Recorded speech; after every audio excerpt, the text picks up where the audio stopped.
Hello everyone, cooking with mom চ্যানেলে আপনাদের সকলকে স্বাগত জানাই। গতকাল এতটাই ব্যস্ত ছিলাম যে আর ভিডিও করে আপলোড করার মতন টাইমই ছিল না।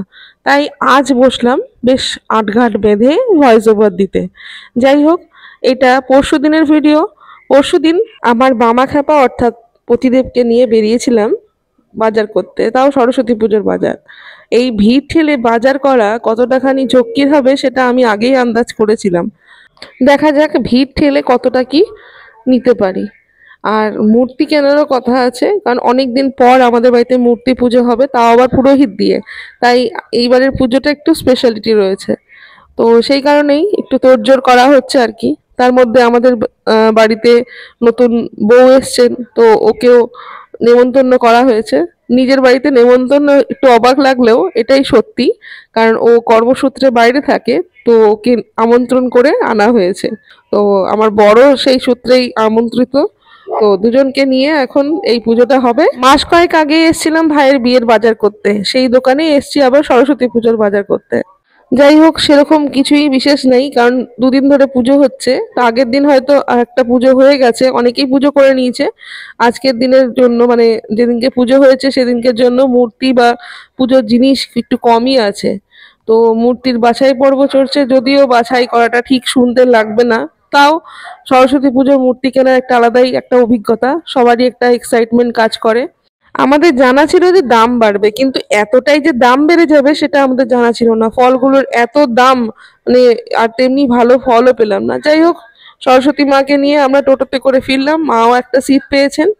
এবার চলে আসি পরের দিন। পরের দিন একটু সাজুগুজু করে আমরা একটু সেলফি তোলার চেষ্টা করছিলাম। আমিও ভিডিও অন করে দিয়েছি, কারণ আমার বর যদি জানতে পারে ভিডিও করছি আর সেটা ব্লগে দেবো, সেটা জানলে কিন্তু প্রচন্ড রেগে যাবে। তো যাই হোক, ওকে সেলফি তোলার মতন করে ভিডিও নেওয়া হয়েছে। এরপরে দেখুন জোগাড়যন্ত্রী করা হয়েছে যতটুকু হয়, ছোট মোটোর মধ্যেই সব জোগাড় করা হয়েছে। আমাদের ঠাকুর ঘরের আয়োজন করা হয়েছে। এর আগে আমরা খুব বড় বড় করে, মানে আমাদের মতন করে বড় করে পুজো করতাম। তখন একটু মূর্তিও বড় আনা হতো আর প্যান্ডেলও করা হতো। সেই সময়টা অনেক আগের ঘটনা, আমার বাবা তখন ছিলেন। তখন আমরা সবাই মিলে রাত জেগে প্যান্ডেল বানাতাম। তা এখন আর সেটা নেই। তো বাবা যাওয়ার পর থেকে আমাদের বাড়িতে মূর্তি এনে পুজো হয় না। আজ এত বছর পর আবারও মূর্তি এনে পুজো হচ্ছে, তো ভালোই লাগছে বেশ। আবার পেয়েছি, ক্যামেরা বন্দি করা হয়ে গেছে। আমার মাও ব্যস্ত কাজে। এদিকে পুরোহিত মশাই অপেক্ষা চলছে, এখন আমি অপেক্ষা করছি যে কখন আসে। এই সময় পুরোহিতের টাইমে আসা এটা একটা ভাগ্যের ব্যাপার। তো যা হোক, খিদেটাকে কন্ট্রোল করে পুরোহিত মশাইয়ের অপেক্ষা। মনে হয় চলে এসছেন, বাইকের আওয়াজ পাওয়া হয়ে গেছে। এবার আমরা চললাম পুজোতে বসতে। এরপর আর কি, পুজো শুরু হয়ে গেছে। ঠাকুর মশাই, আমাদের ছোট্ট ঠাকুর মশাই বসে গেছেন পুজো করতে। তো এই যে দেখছেন, এরকম দোয়াত রাখা, এটা সবার নামে। এর আগে 4টা ছিল, এখন 6টা হয়েছে। তো ফ্যামিলি বেড়েছে, দুজন ইনক্লুড হয়েছে আমাদের বাড়িতে। তো সেই অনুযায়ী আমাদের বাড়িতে দোয়াত দেওয়া হয়েছে সবার নামে। মা নিজের নামে রাখতে চায় না, কিন্তু মার জন্য রাখি, কারণ মাকে বলি মা, শিক্ষাটা সবার জন্যই দরকার। পুজোর সময় সেরকম কেউ ছিল না, আমাদের পাশের বাড়ি ভদ্রলোক উনি এসেছিলেন তার মেয়েকে নিয়ে। এই নিয়ে আমাদের পুজো শুরু হয়েছে। মন্ত্র উচ্চারণের মাধ্যমে মা সরস্বতীকে আরাধনা করা হচ্ছে। এর আগে যখন আমরা পুজো করতাম তখন হারমোনিয়াম, তবলা, হারমোনিয়ামের খাতা মানে গানের খাতা, তবলার খাতা, এই সব খাতা দিয়ে, বই দিয়ে, কম্পিউটারের খাতা, সমস্ত কিছু দিয়ে, কম্পিউটারের মাউস, সব কিছু দিয়ে একেবারে ভরে থাকতো। দিন যাচ্ছে যত, তত যেন এই জিনিসগুলো সব কমতে শুরু করে দিয়েছে। এখন একটা দুটো পেন আর আমার পুচকু ছেলের কিছু খাতা বই। পুজো এবার শেষের মুখে, এখনো অঞ্জলি হয়নি। তার আগে আরতি হচ্ছে। আরতি হয়ে গিয়ে সবাইকে এখন আশিস দেওয়া হবে। তো আমার ছেলে দেখুন নিজে নিজেই নেওয়া শুরু করে দিয়েছে, তাও উল্টো হাতে। ও আবার পাকামি মেরে করতে গেছে, আমি বললাম না, আটকালাম যে হাতে টাতে লেগে যাবে। তো আমি সবাইকে দিয়ে দিলাম। যাই হোক, অঞ্জলি দেওয়ার সময় আর ভিডিও নেওয়া হয়নি। অঞ্জলি দেওয়ার পর বাইরে দেখুন কত সুন্দর ফুল ফুটেছে।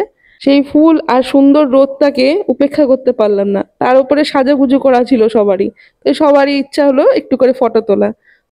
তাই ছাদে গিয়ে ক্যামেরা বন্দি করা হলো কিছু বিশেষ মুহূর্ত। কেমন হয়েছে ফটোগুলো জানাবেন কিন্তু। সবাই মিলে সেলফি তুলে একটু ফটো তুলে কিছু ফল প্রসাদ খেয়ে আমরা একটু জিরোতে নিলাম। জিরোচ্ছি আমরা, কিন্তু মা এদিকে লেগে পড়েছে রান্নায়। মা দেখি বাঁধাকপি কেটে ধুয়ে সুন্দর করে রান্না করাও হয়ে গেছে। আমি এসে দেখি তখন বাটিতে নামাচ্ছে। এরপরে ওই একই কড়াইতে কিছু খিচুড়ি বসালো।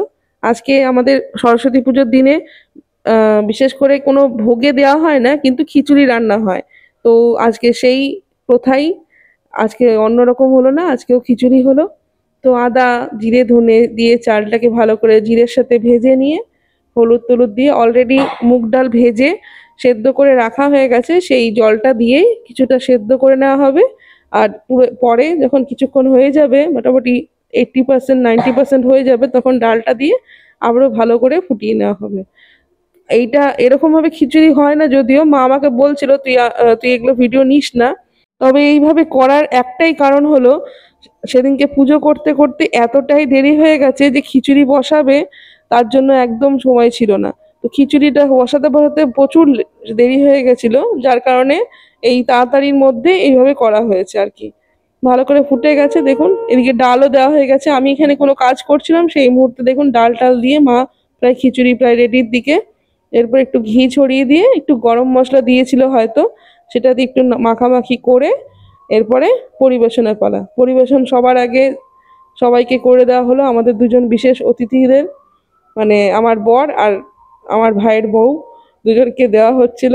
তো বউ নিতে চায়নি, তো আমার বরকেই প্রথম দেওয়া হলো, কারণ উনি বেরিয়ে যাবেন। তো সেই জন্যই তাড়াতাড়ি তাড়াতাড়ি ওকে দেওয়া হচ্ছে আর কি। তো ব্যাস, খাওয়া দাওয়ার পর্ব শেষ। এরপরে দেখুন কাণ্ড আমাদের লুসি দিদির।